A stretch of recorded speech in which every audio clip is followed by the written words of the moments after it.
Joseph, Part 3. Can you believe Joseph no longer demoted, but made ruler of Egypt? He'd been promoted, dressed in fine linen and chains of gold, riding the king's chariots, a dream that was foretold. Joseph was 30 when the king gave him a bride.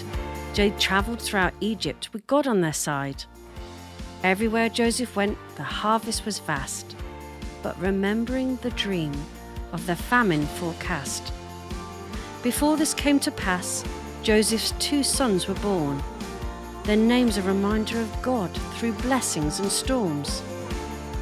Famine had begun to grip the nation, but Egypt stood strong, their storehouses were laden.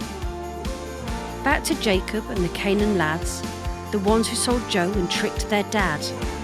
Where they were living, the famine was severe.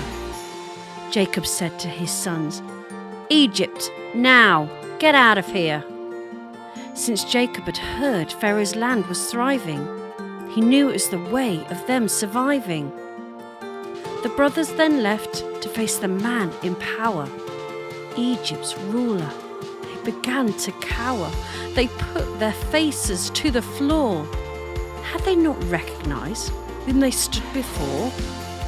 But Joseph did not reveal that he was their kin. He acted harshly. He was angry within. He even accused them of being spies. "The 10 of you here, you're telling me lies." They told him, "No, we just need provision. Please don't make us go. We bow to your decision." Joseph asked for more info. He told them everything. They had 12 brothers and one they didn't bring. On Joe's count, there was 11, but they continued some more. "Our other brother has gone. It's the truth," they swore. Joseph, angry, "Go back to your dad and bring me back the youngest, the Benjamin lad." Reuben spoke to the others. "It's because of your sin. You dumped our brother in the cistern bin." Joseph could hear them. He knew what they said. He was weeping inside, knowing they'd left him for dead. The brothers then headed back to their dad with the request from the governor that they now had.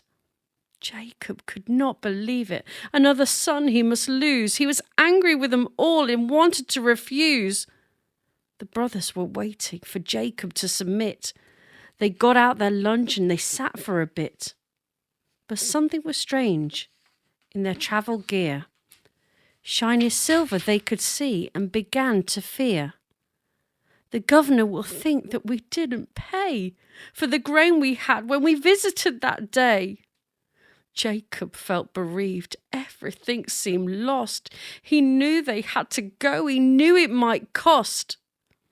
So to Egypt they went, with the youngest in tow, bearing gifts for the governor to sweeten the blow. Joseph, when he saw them and was still unknown, said to the steward, "Move these spies to my home." The men then told the steward about the silver in their packs, how they didn't steal it and were giving it back. "Don't worry," said the warden. "God knows your welfare.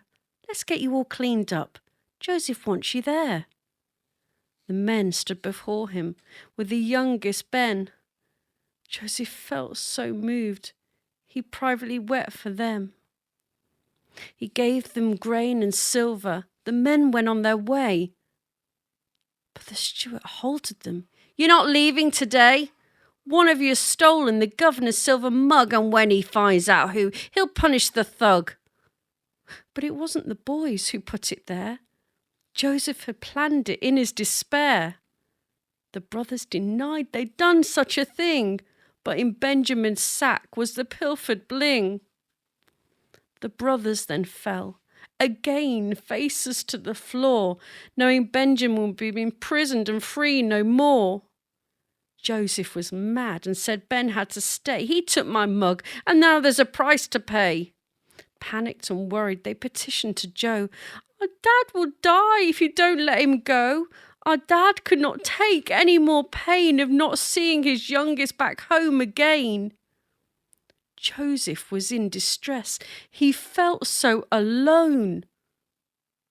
Was it time to tell? To make himself known? The tears, they rolled and they began to flow. He uttered the words, "I'm your brother, Joe." The brothers were terrified. Could this be true?